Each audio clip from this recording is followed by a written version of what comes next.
प्रारंभ में परमेश्वर ने संपूर्ण सृष्टि की रचना की। उन्होंने आकाश और पृथ्वी और उसमें जो कुछ है उसे रचा। जब हम देखते हैं कि परमेश्वर ने क्या क्या रचा है तो हम आश्चर्यचकित रह जाते हैं। जो कुछ परमेश्वर ने रचा वह सब अच्छा था। हर वस्तु उनकी महानता और भलाई और सामर्थ्य को प्रकट करती है। परमेश्वर ने विभिन्न प्रकार के पेड़ पौधे, जंतु और पशु पक्षी बनाए।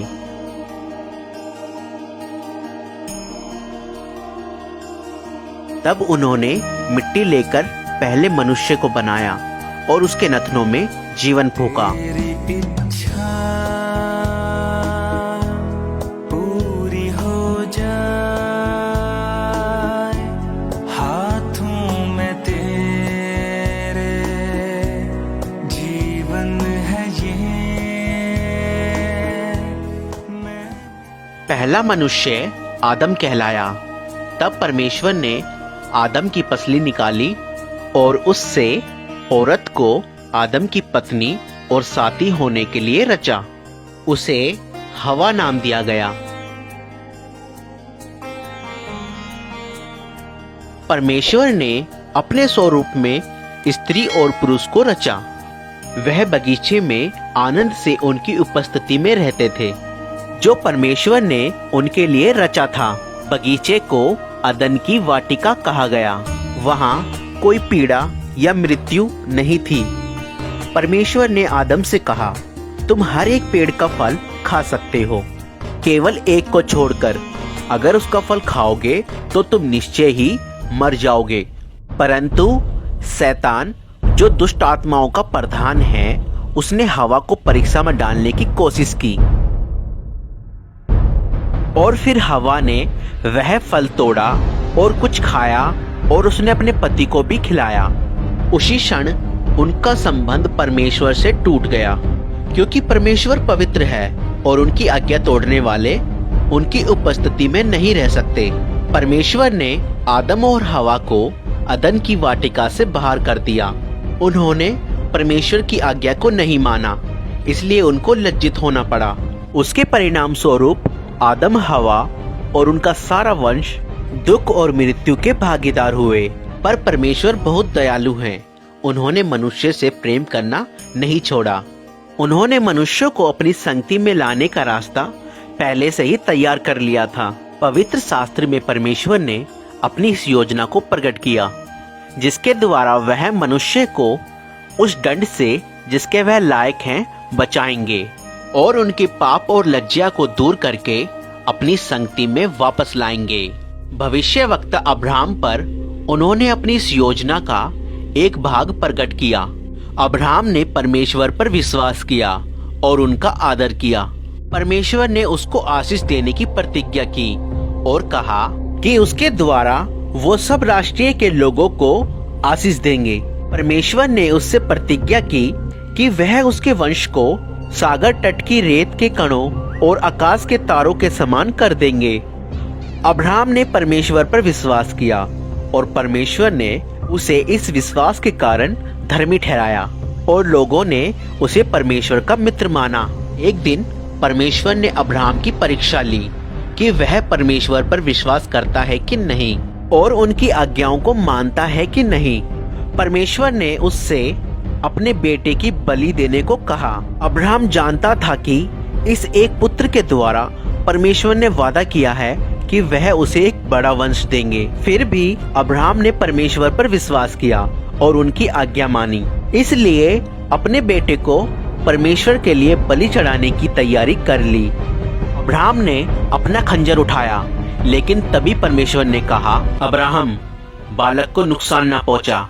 मैं जानता हूँ तू मेरा भय मानता है और मेरी आज्ञाओं को मानने के लिए तैयार है। तब अब्राहम ने अपने पास एक मेंढा देखा जो अपने सींगों से झाड़ियों में फंसा हुआ था। अब्राहम ने उस मेंढे को लिया जो परमेश्वर ने दिया था और परमेश्वर के लिए उसे अपने पुत्र के बदले बलि चढ़ाया। जब परमेश्वर ने अब्राहम के बेटे की जगह मेंढा उपलब्ध कराया, उन्होंने लोगों के लिए अपने महान प्रेम को प्रकट किया। उनका प्रेम उस अच्छे पिता के प्रेम जैसा है जो अपने पुत्र से प्रेम रखता है। इस घटना के द्वारा परमेश्वर ने ये प्रकट किया वह मनुष्यों के बदले एक बलि उपलब्ध कराएंगे। बहुत समय पहले परमेश्वर ने भविष्यवक्ताओं पर यह प्रकट किया कि वह एक पाप रहित व्यक्ति को आदम के वंशजों के बदले मरने के लिए भेजेंगे और लोगों के पाप और लज्जा को दूर करेंगे एक महान बलिदान के द्वारा। वह उनके लिए जो उन पर विश्वास करेंगे एक मार्ग तैयार करेंगे कि वह परमेश्वर के साथ हमेशा के लिए मेल मिलाप से रह सकें। भविष्यवक्ताओं ने इस व्यक्ति को मसीह कहा। उन्होंने कहा परमेश्वर मसीह को अपने लोगों को बचाने के लिए भेजेंगे और वह उनके राजा होंगे और परमेश्वर के नाम पर हमेशा उन पर राज्य करेंगे। मसीह के कई सौ साल आने से पहले भविष्यवक्ताओं ने बताया कि मसीह क्या क्या करेंगे और उनके साथ क्या होगा।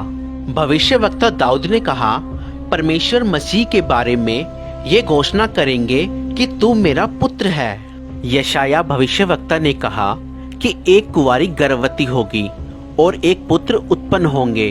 उनका वो पुत्र परमेश्वर का अनंत वचन होगा जिसे परमेश्वर ने कुंवारी के गर्भ से मनुष्य के रूप में संसार के सम्मुख प्रकट करने के लिए भेजा। भविष्यवक्ताओं ने यह भी लिखा कि मसीह का जन्म बैतलहम में होगा।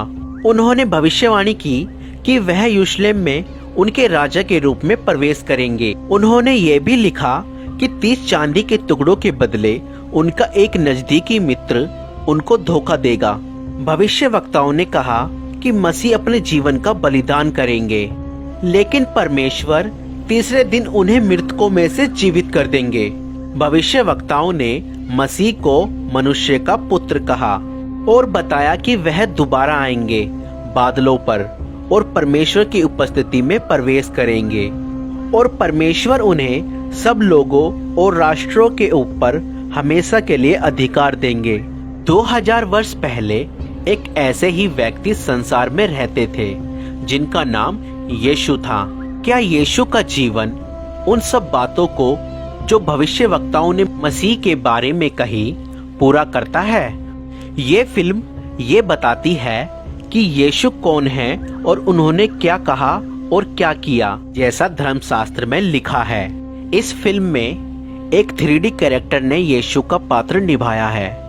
वैसे तो कोई भी इस कार्य के योग्य नहीं है, लेकिन इस फिल्म को इसलिए बनाया गया कि लोग यीशु के बारे में और उनके जीवन के बारे में जान सकें और उस आशीष को जिसकी प्रतिज्ञा परमेश्वर ने की है प्राप्त कर सकें। परमेश्वर ने नासरत शहर की एक कुंवारी के पास जिब्राइल स्वर्गदूत को भेजा।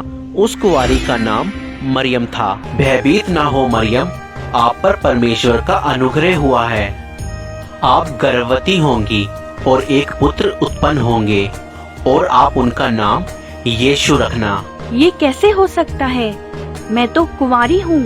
पवित्र आत्मा आप पर उतरेगा, इस कारण वो बालक परम प्रधान परमेश्वर के पुत्र कहलाएंगे तथा उनके राज्य का कभी अंत न होगा।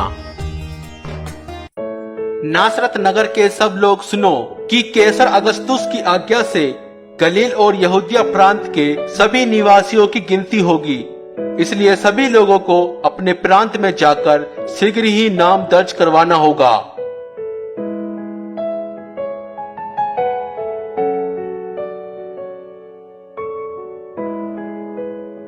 और मरियम अपने मंगेतर यूसुफ के साथ नाम लिखाई के लिए यहूदा के नगर बैतलहम गई, पर बैतलहम में उन्हें ठहरने की जगह न मिली। उन्हें केवल गौशाला में ही जगह मिल सकी।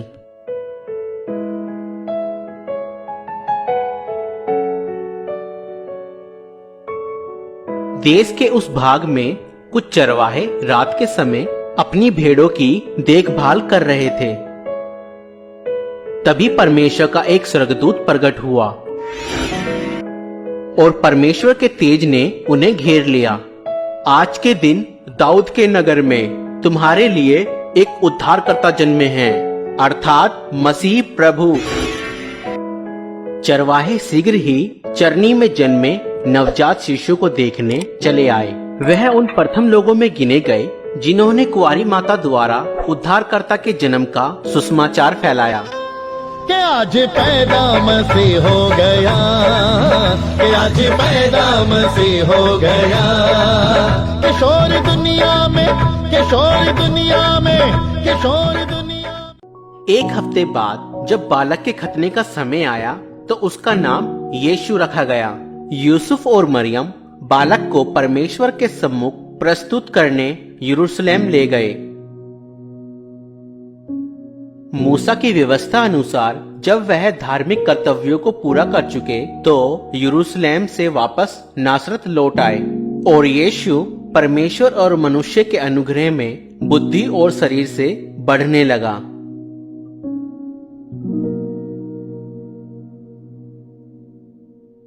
सम्राट तिब्रियुस के राज्य के 15वें वर्ष में पैंतुस पिलातुस यहूदिया का शासक था और हेरोदेस गलील का राजा था। हन्ना और कैफा महायाजक थे।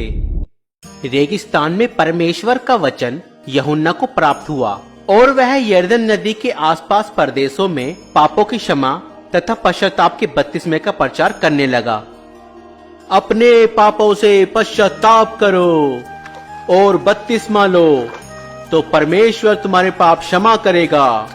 जैसे यशाया भविष्यवक्ता की पुस्तक में लिखा है कि रेगिस्तान में कोई पुकार रहा है, प्रभु के लिए मार्ग तैयार करो, प्रभु की यात्रा के लिए सीधा मार्ग बनाओ। हर एक घाटी अवश्य भरी जाए, हर एक पहाड़ और टीला समतल किया जाए। टेढ़े मार्ग सीधे करो और उबड़ खाबड़ मार्ग सपाट, और सारी मानव जाति परमेश्वर के उद्धार को देखेगी। हम क्या करें? हमें बताएं, हम क्या करें? बताएं, हम क्या करें?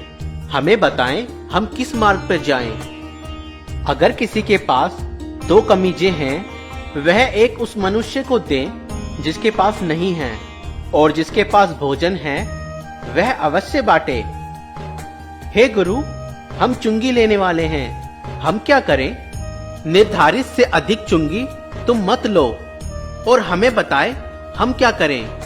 किसी से भी जबरन धन मत लो और ना किसी पर झूठा दोष लगाओ। अपनी कमाई में संतुष्ट रहो। हमें बताएं, क्या आप मसीह हैं? मैं तुम्हें पानी से बपतिस्मा देता हूँ, परंतु एक और आ रहे हैं जो मुझसे सामर्थी हैं। मैं तो उसके जूतों के बंधन खोलने लायक भी नहीं। वह तुम्हें पवित्र आत्मा और आग से बपतिस्मा देगा। उसका सूप उसके हाथों में है, ताकि वह गेहूं को भूसी से अलग करके अपने खत्ते में रखे।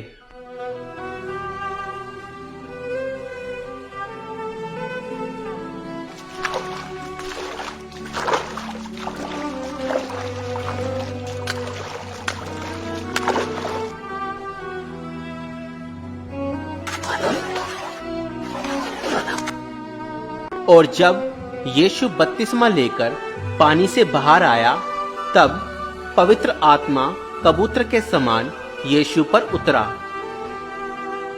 और स्वर्ग से आवाज आई, तू मेरा प्रिय पुत्र है, मैं तुझसे प्रसन्न हूँ। लगभग 30 वर्ष की आयु में यीशु ने अपनी सेवा आरंभ की। पवित्र आत्मा से परिपूर्ण प्रभु यीशु यरदन से लौटे। आत्मा से प्रेरित 40 दिन तक जंगल में रहे। शैतान उनकी परीक्षा करता रहा। इस बीच उन्होंने कुछ नहीं खाया।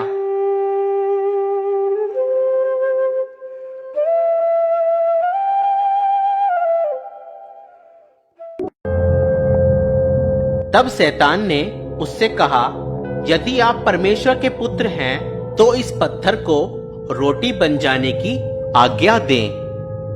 यह लिखा है, मनुष्य केवल रोटी ही से नहीं परंतु हर एक वचन से जो परमेश्वर के मुख से निकलता है जीवित रहेगा। तब शैतान यीशु को ऊंचे स्थान पर ले गया और पल भर में जगत के सारे राज्य दिखाए। ये सब अधिकार और धन दौलत मैं आपको दूंगा। यह सब मुझे सौंपा गया है और जिसे मैं चाहूं उसे यह सब दे सकता हूं। यदि आप मुझे गिरकर प्रणाम करें तो यह सब आपका हो जाएगा।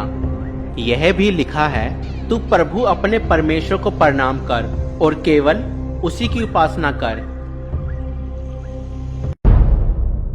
फिर शैतान उन्हें यरूशलेम आराधनालय के छत पर ले गया। यदि आप परमेश्वर के पुत्र हैं तो अपने आप को नीचे गिरा दें, क्योंकि पवित्र शास्त्र में लिखा है, परमेश्वर अपने स्वर्गदूतों को आज्ञा देगा कि वह आपकी रक्षा करे।